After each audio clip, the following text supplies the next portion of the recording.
Selamat malam kepada Serton selaku guru pembimbing pada mata kuliah manajemen proyek sistem informasi. Hari ini saya akan menjelaskan proyek yang telah kami buat yang dimulai dengan proyek tim dan role kami, yang dimana kami ada anggota sebagai berikut adalah Agung Prasetyo, terus Michael sebagai production leader, Hemanto sebagai project manager, Tri sebagai logistik, Teddy sebagai budget leader, dan Jaya Dinata sebagai logistik leader. Terus project saja kami adalah yang ini, di mana nama project kami adalah aplikasi data penilaian kinerja karyawan berbasis web PT Virus Pro. Terus objektif kami adalah aplikasi untuk membantu dalam penghitungan payroll serta penilaian kinerja karyawan yang dimulai pada 1 Juli sampai 10 Oktober ya. Terus yang project scope-nya pada internal Vitus Pro. Terus sukses kriterianya dapat menghasilkan laporan payroll dan nilai kinerja karyawan. Terus resource requirement-nya membutuhkan visual designer, platform arsitek, analisis, database designer, front end web developer, back end web developer, full stack web developer, data entry clerk, terus implementer, tester dan support. Terus stakeholdernya yang eksternal itu pemegang saham, direktur, departemen SDM, departemen keuangan, departemen teknologi, dan departemen gudang. Internalnya adalah direktur.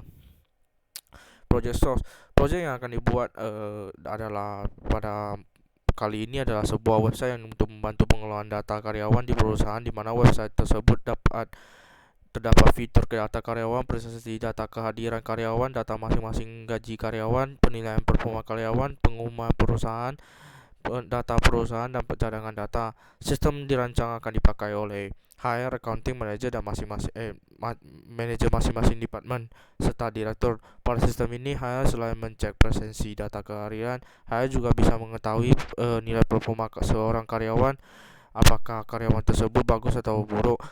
Untuk menilai performa karyawan ini menggunakan metode tradisional assessment, yaitu dinilai langsung dari manajer atau atasan karyawan itu.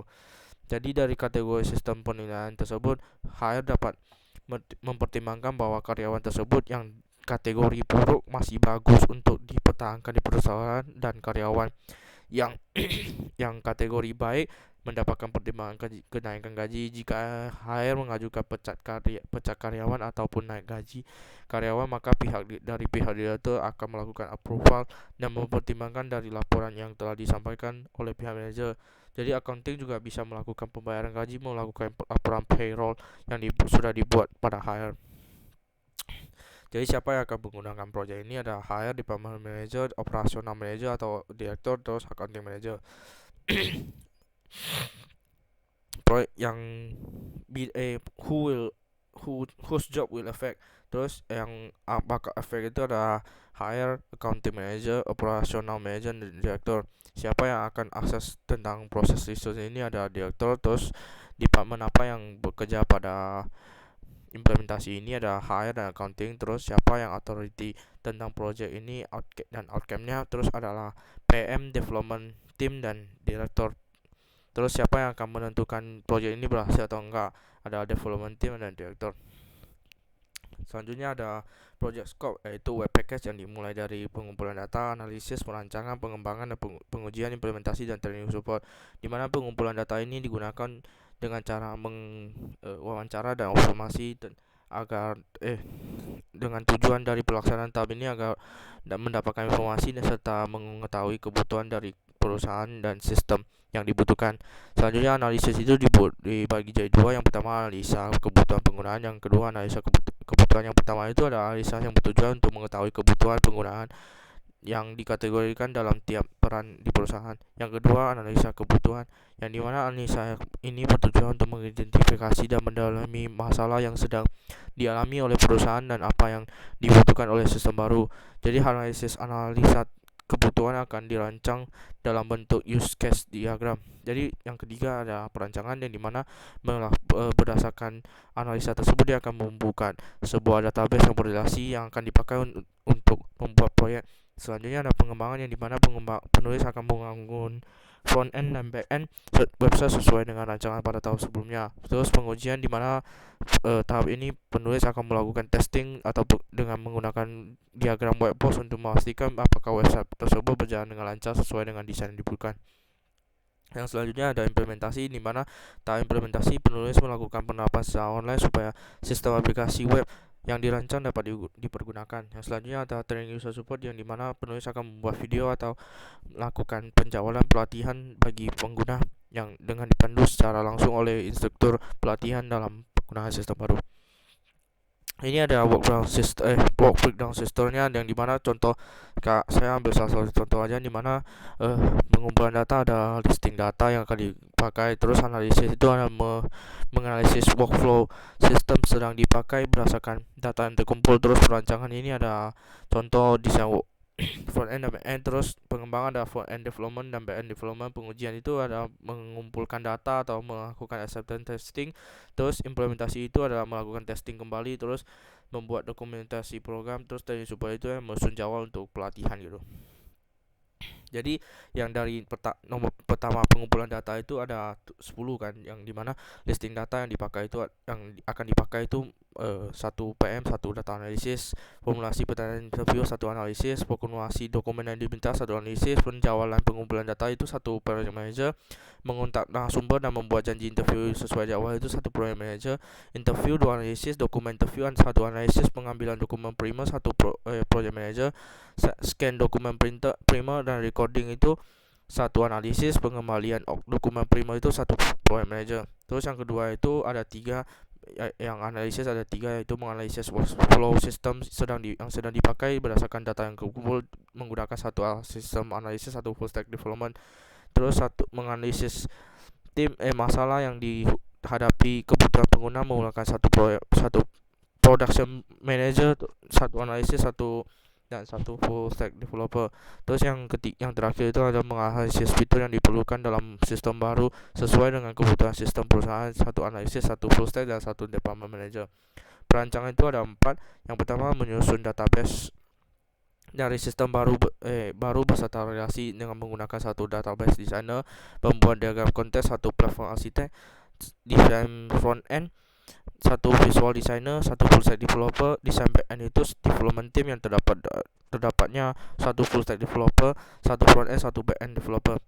Front end developer memerlukan 1 full stack developer, 1 front end developer. Back end development membutuhkan 1 full stack developer, 1 back end stack developer. Pengembangan dilakukan dengan sambil uji berdasarkan unit testing. Integration testing itu memerlukan development team.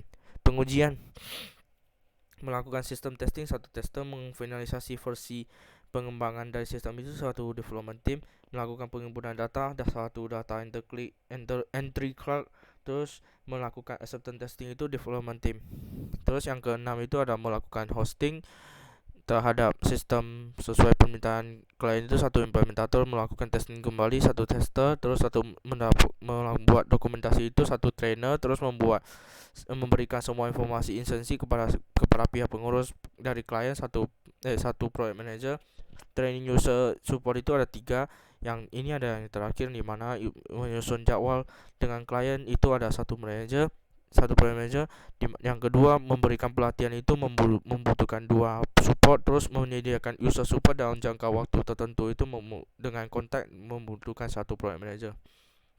Jadi project timeline ini dimana seluruh karyawan bekerja 5 hari dalam 1 minggu. Setiap harinya karyawan itu bekerja selama 7 jam dari jam 8 sampai jam 5 siang, yang waktu istirahatnya jam 12 siang sampai jam 1 siang. Untuk supplier berdasarkan permintaan dari perusahaan baru datang untuk constraint yang lainnya, contohnya data entry clerk, trainer, tester, implementer dan lain-lainnya itu akan digaji sesuai dengan jasa yang dikerjakan hari Sabtu, Minggu dan tanggal merah itu tidak bekerja, dan lembur yang diperbolehkan jika manajernya setuju atau ada keperluan yang penting.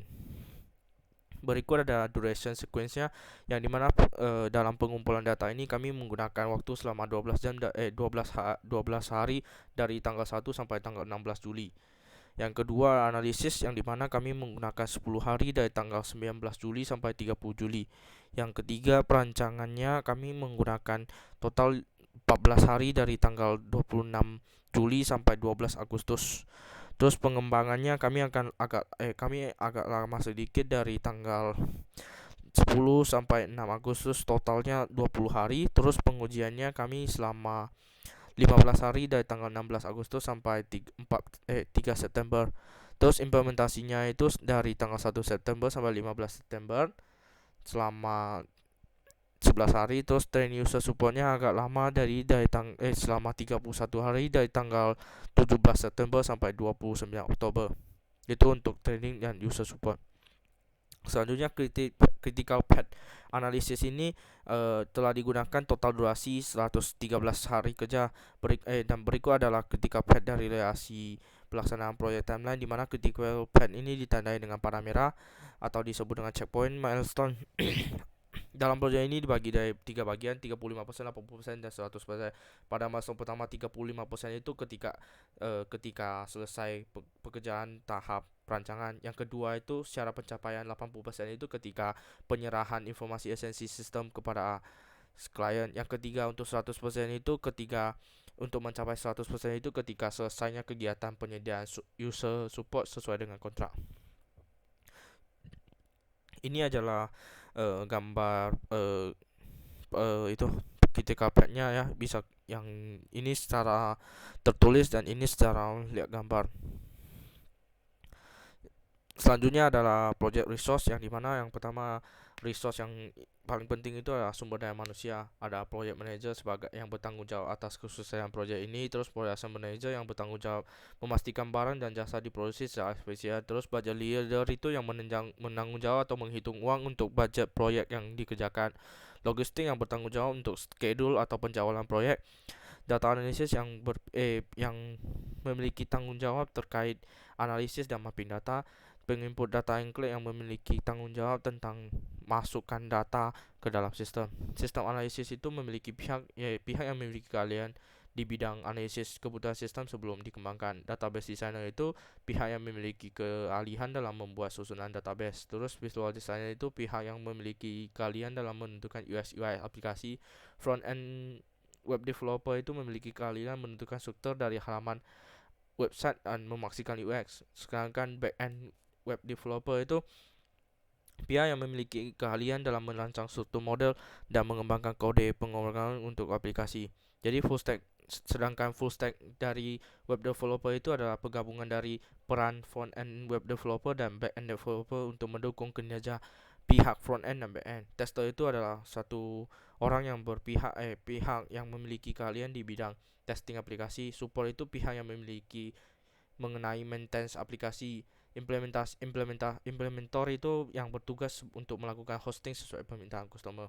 Terus ada juga sumber daya barang yang kami gunakan, yaitu komputer sebagai implementasi web atau perancangan web. Internet yang digunakan untuk menghubungkan server dan ke internet atau bersifat online, jadi bisa diakses dari luar perusahaan. Yang ketiga itu hosting yang digunakan untuk menyimpan data atau file yang dari sebuah website secara. Terus domain yang digunakan untuk mengidentifikasi alamat IP berupa kombinasi angka yang rumit menjadi sebuah nama website. Jadi contoh 110.176.10.10 jadi ganti jadi pt.fituspro.com. Terus ini ada resource spesifikasinya, yang dimana dari kita bisa lihat bahwa kalau ingin menjadi satu project manager itu setidaknya harus S1 Business Management. Terus setidaknya ada 5 tahun bekerja pada bidang ini. Terus project manager itu juga harus memiliki S1 Business Management. Terus harusnya memiliki 4 tahun dalam bekerja, sudah memiliki 4 experience selama 4 tahun bekerja dalam bidang ini. Terus untuk budget leader setidaknya S1 accounting, terus minimal 2 tahun bekerja pada bidang ini. Terus logistik itu minimal S1 Business Management, terus 2 tahun bekerja pada bidang ini. Data analysis setidaknya S1 Computer Science atau sistem sistem informasi, dan setidaknya memiliki pengalaman selama 4 tahun pada bidang ini. Terus menginput data empirical itu strong input, memiliki komputer skill yang pandai, terus memiliki knowledge tentang Microsoft Office ya. Terus memiliki word per minute, ketik word per minute-nya selama 45 word atau 60 word per minute gitu. Jadi sistem analisis itu setidaknya S1 Computer Science, minimal 4 tahun bekerja, memiliki pengalaman 4 tahun selama bekerja pada bidangnya. Terus database designer setidaknya memiliki S1 Computer Science, terus harus mengetahui harus pandai analytic skill, terus memiliki SQL certification. Visual designer itu setidaknya S1 design, terus memiliki gaps in design, terus Photoshop, Illustrator, terus memiliki experience di transisi animasi, motion design dan animation interaction. Terus front end dan back end itu hampir sama, cuman yang di front end itu dia harusnya S1 sistem komputer, yang dimana codingnya lebih ke HTML, CSS, JavaScript dan jQuery. Sedangkan back end web developer itu dia juga S1 sistem informasi, sedangkan kayak coding yang mereka pakai itu adalah Java, PHP dan Python. Terus sedangkan full stack developer itu ada penggabungan itu dua, yang dimana dia harusnya S1 setidaknya S1 sistem informasi, terus minimal pengalaman kerjanya 3 tahun pada bidang ini, terus memiliki kepandaian pada HTML5, CSS, JavaScript, jQuery, PHP, Java dan Python gitu. Terus tester setidaknya S1 sistem informasi, support setidaknya 2 tahun pengalaman pada bidang ini. Terus implementator itu biasa setidaknya S1 sistem informasi. Terus komputer yang minimal kami pakai itu ada i5 Gen 6, terus minimal 86, terus minimal 256 GB SSD, minimal Windows 10, terus minimal motherboardnya H110. Terus internetnya minimal 100 Mbps, dynamic private, hostingnya minimal 4 core CPU, 16 GB RAM, 100 GB SSD NVMe, unlimited database, unlimited email, unlimited traffic, dan memiliki SSL security. Domainnya minimal untuk .com itu minimal 5 tahun domainnya. Terus strategi gatheringnya adalah yang pertama memposting lowongan kerja di beberapa web service. Terus untuk software development dilakukan dengan cara outsourcing. Untuk komputer dapat dilakukan dengan cara sewa per bulan. Untuk software komputer dapat dengan cara sewa per bulan juga. Terus ini ada proses usage report ya, dimana kita bisa lihat aja langsung dari foto-fotonya itu, yang dimana ini adalah waktu kerja dari pada bulan Juli, dari tanggal 1 Juli sampai 30 Juli. Yang ini adalah yang untuk Agustus, dari tanggal 2 Agustus, yang dimana tanggal 1 Agustusnya harusnya di Minggu atau Sabtu atau Minggu itu, jadi nggak kerja. Jadi dia bisa dilihat dari tanggal 2 sampai tanggal 31 itu bekerja berapa lama. Yang ini untuk September dari tanggal 1 September dan sampai 30 September. Yang ini dari 1 Oktober sampai 29 Oktober ya. Selanjutnya ada project budgeting, yang dimana project budget kami adalah 229.830.000 rupiah dengan waktu 3-4 bulan ya. Jadi di sini kita bisa lihat bahwa dimana project manajernya gajinya berapa, terus project leader gajinya berapa, terus sewa laptop harganya berapa, total laptop yang kami sewa berapa gitu. Jadi bisa dilihat aja langsung dari sini.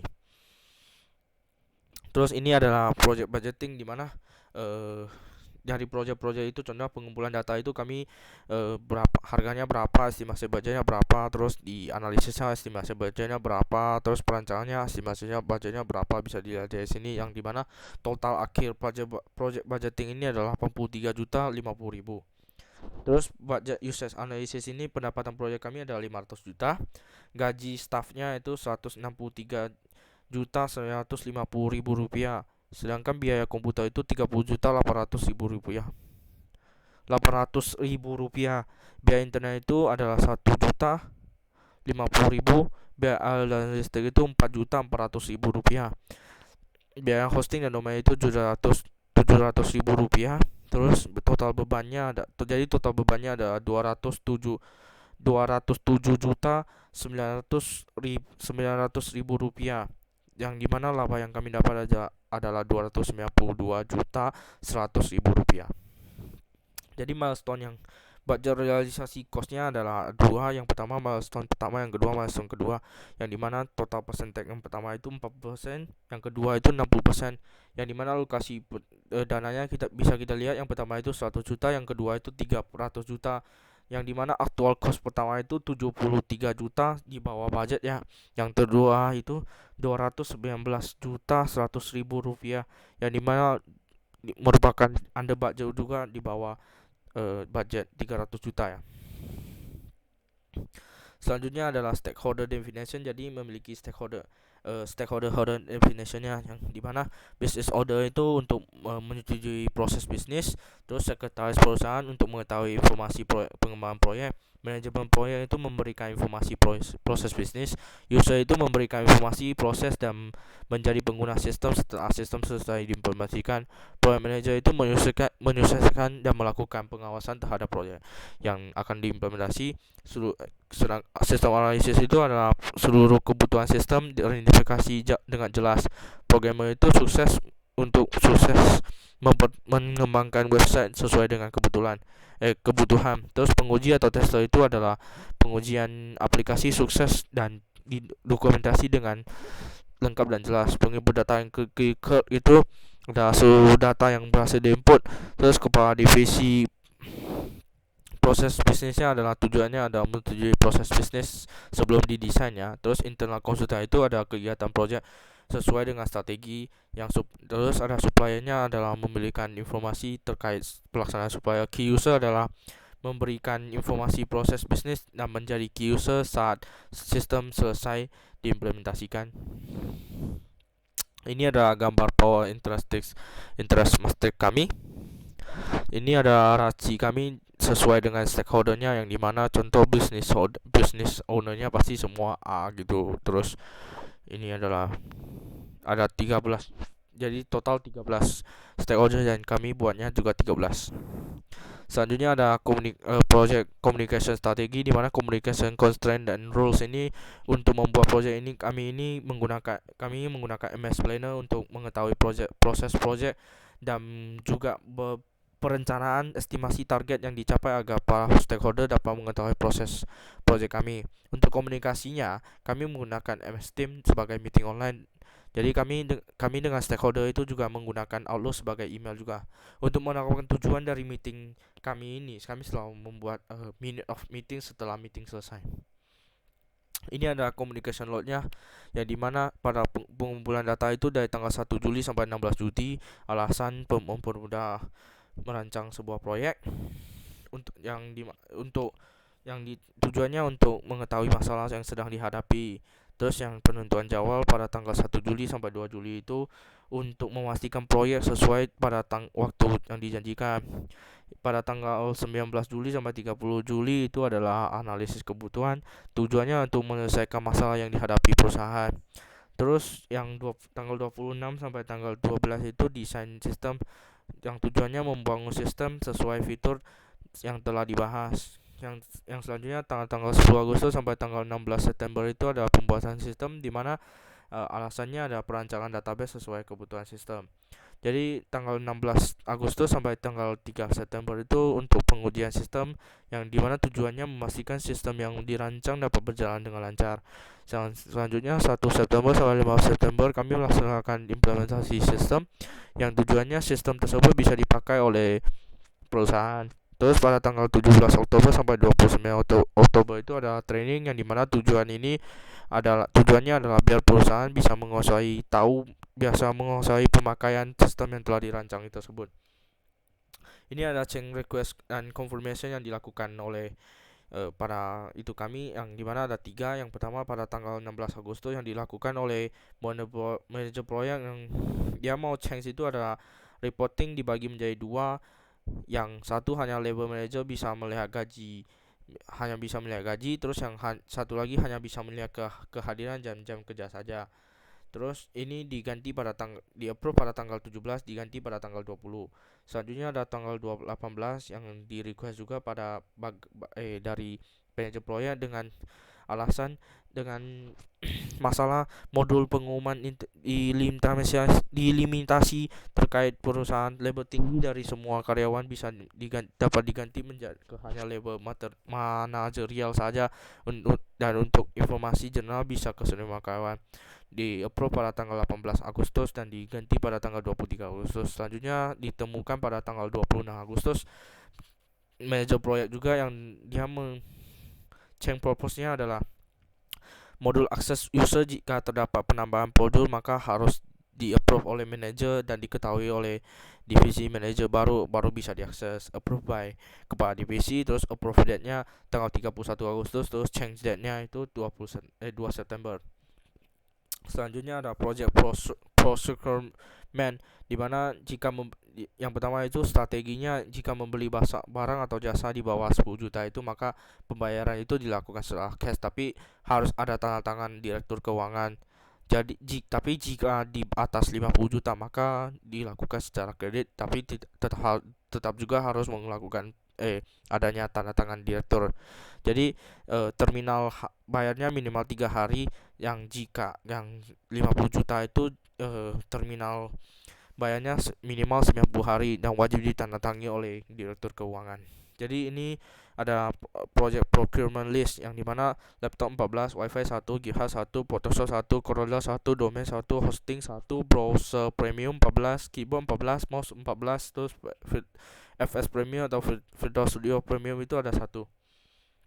Selanjutnya ini adalah project procurement execution yang bisa kita lihat sendiri, yang dimana laptop bisa kita lihat PO-nya kapan, invoice-nya kapan masuk, terus bayarnya kita kapan, terus barangnya datang kapan, terus hasil inspeksinya nggak baik atau enggak, terus remarks-nya udah close PO gitu. Jadi kita bisa lihat aja semuanya tentang dari sini ya, sesuai dengan itu 11. Jadi laptop, wifi, GitHub, Photoshop, Corel, domain, hosting, browser premium, keyboard, mouse, dan video studio premium itu kita bisa lihat aja PO-nya, invoice-nya, bayarnya kapan, terus barang datanya kapan.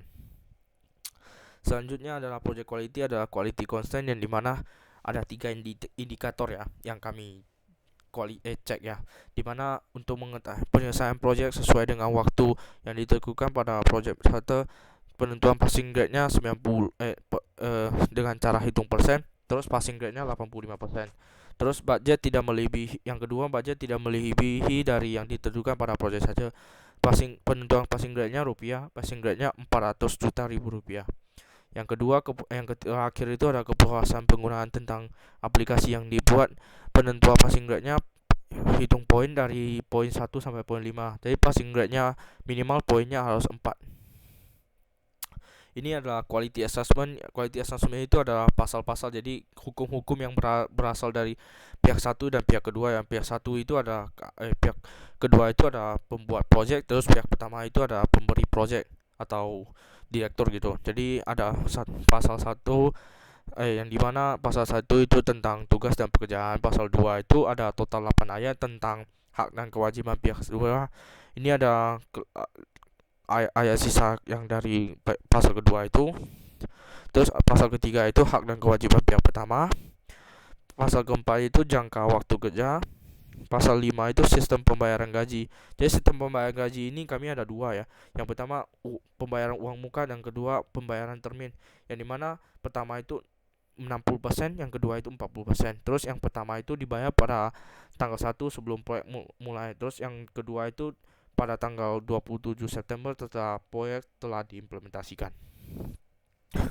Ini adalah quality control kami, yang dimana dilakukan sebanyak 10 kali dari tanggal 16 Juli yang skopnya adalah menyelesaikan tahap pengumpulan data sesuai dengan jadwal proyek timeline. Terus yang pada 30 Juli itu proyeknya skopnya adalah menyelesaikan tahap analisa sesuai dengan jadwal pada timeline. Terus tanggal 2 Agustus itu audit bulan Juli terkait kesesuaian dalam penggunaan budget proyek. Terus 31 audit bulan Agustus terkait kesesuaian dalam penggunaan budget proyek. Tanggal 3 itu ada 2 skop. 3 September itu ada 2 skop. Yang pertama itu kualitas dari aplikasi yang dirancang sudah friendly. Terus menyelesaikan tahap pengembangan sesuai dengan jadwal pada proyek timeline. Pada tanggal 6 itu menyelesaikan tahap pengujian sesuai dengan jadwal pada proyek timeline. Tanggal 15 itu menyelesaikan tahap implementasi sesuai dengan jadwal pada proyek timeline. Tanggal 30 September itu ada audit bulan September terkait kesesuaian dalam penggunaan proyek budget. Terus tanggal 25 Oktober itu audit final terkait kualitas kepuasan dari user. Terus tanggal 1 itu juga audit final terkait penyelesaian project sesuai dengan jadwal pada project timeline. Jadi yang ada dua lagi, satu lagi ada audit terkait kesesuaian dalam penggunaan budget project. Selanjutnya adalah quality assessment, yang dimana berdasarkan dari penelitian segi COP waktu menyelesaikan proyek tersebut itu sudah melebihi dari target yang ditentukan, tetapi dari sisi budget dan kepuasan sistem yang dirancang sesuai sudah mencapai kualitas. Jadi bisa dibilang proyek tersebut berjalan dengan baik dikarenakan walaupun waktu penyelesaian proyek melebihi target dan ditentukan, tetapi karena budget yang ditargetkan masih cukup untuk melajukan proyek tersebut sampai selesai sehingga tidak terjadi masalah. Jadi kesimpulan untuk proyek tersebut adalah telah mencapai tujuan yang diharapkan walaupun waktu yang dipakai berlebihan, tetapi sistem tersebut berhasil dibuat dan dapat berjalan dengan baik. Selanjutnya yang terakhir itu ada risk management. Yang pertama itu risk constraint yang kami pilih dua, yaitu vulnerability yang pertama. Untuk yang pertama, yang kedua itu risk. Yang pertama itu yang vulnerability itu yang memiliki arti kondisi yang mengurangi kemampuan seseorang atau kelompok dalam menghadapi ancaman. Yang kedua itu adalah suatu kondisi yang memiliki ketidakpastian tentang suatu keadaan yang berkemungkinan terjadi di masa depan dan dengan keputusan yang diambil berdasarkan berbagai pertimbangan pada saat ini. Jadi strategi yang kami ambil itu ada tiga. Yang pertama ada mitigate, yang strategi ini dipilih untuk mengurangi kemungkinan ataupun ketidakpastian terkait dengan resiko negatif. Dengan pencapaian strategi ini adalah mengembangkan blueprint, terus menugaskan pekerjaan kepada profesi yang lebih beralih, menerima feedback secara berkala. Yang enhance itu adalah strategi dan kombinasi dengan enhance, di mana untuk meningkatkan kemungkinan kejadian resiko positif, maka probabilitas peristiwa positif akan meningkat. Mungkin juga dampak dari peristiwa positif akan lebih besar ataupun dua-duanya terjadi. Pencapaian enhance ini dapat dilakukan dengan cara sumber daya dan juga perbanyak sumber daya atau melakukan pelatihan. Terus accept itu adalah strategi yang digunakan apabila pengelola strategi sebelumnya itu semuanya gagal, dan yakni menghadapi dan menerima apabila adanya kejadian resiko negatif dan positif. Resikonya ada 4 yang kami lihat ya. Yang pertama itu tidak masuk kerja, yang priority levelnya 5, database full error priority-nya 5, performa kerja tidak optimal priority-nya juga 5. Yang terakhir itu adalah tidak mendapat mengerjakan tugas yang diberikan juga 5. Jadi respon strategi berdasarkan 4 itu biasa direspon oleh secara langsung oleh production manager. Jadi yang pertama itu tidak masuk kerja ya. Kalau tidak masuk kerja itu kan mengakibatkan kerjaan hari itu tidak bisa selesai pada hari itu aja. Jadi metodenya yang kami strategi yang diambil ada accept aja. Jadi tapi respon kontingensi plan-nya adalah memberikan surat peringatan atau dan penalti jika bahwa karyawan itu tidak masuk. Terus database full error itu ya menggunakan metode enhance, yang dimana memberitahu orang yang mengurus database itu agar dia bisa menggunakan backup database untuk mengcover masalah ini. Terus yang performa kerja tidak optimal itu adalah metode mitigate, yang digunakan untuk menegur apabila karyawan sedang bersantai agar dapat bekerja dengan baik untuk mencegah karyawan lain mengikuti sikapnya. Terus yang terakhir itu ada 3, tidak dapat mengerjakan tugas yang diberikan, yang metodenya mitigate, dan kontingensinya plannya ya caranya adalah meminta senior yang lebih berpengalaman untuk membantu dan mengajar karyawan yang nggak bisa itu tentang dasar-dasar tugasnya itu. Terus meminta dia kalau balik rumah itu masih cari-cari internet untuk belajar lagi, memperdalam tentang tugas-tugas dia. Terus insiden reportnya ada 3 yang kami ketemu pada tanggal 2 Juli, yaitu karyawan tidak masuk ya. Yang kedua itu tidak dapat mengerjakan pada tanggal 14 Juli, yaitu masalahnya tidak dapat mengerjakan tugas yang diberikan. Yang terakhirnya ada tanggal 26 Juli, dengan masalah database full error, yang dimana di sini kita bisa lihat insiden description-nya, terus insiden response strateginya kayak gimana, semua sudah tertulis, yang dimana contoh karyawan tidak masuk itu ya insiden description-nya dia tidak masuk, jadi kerjaan dia hari itu tidak selesai, sehingga jadi dia juga masuk tanpa alasan gitu. Jadi responnya yang diberikan dari production manajernya yaitu berikan surat peringatan mengapa dia tidak masuk tanpa alasan. Jadi jika dia ulangi itu maka dia akan diskor gitu.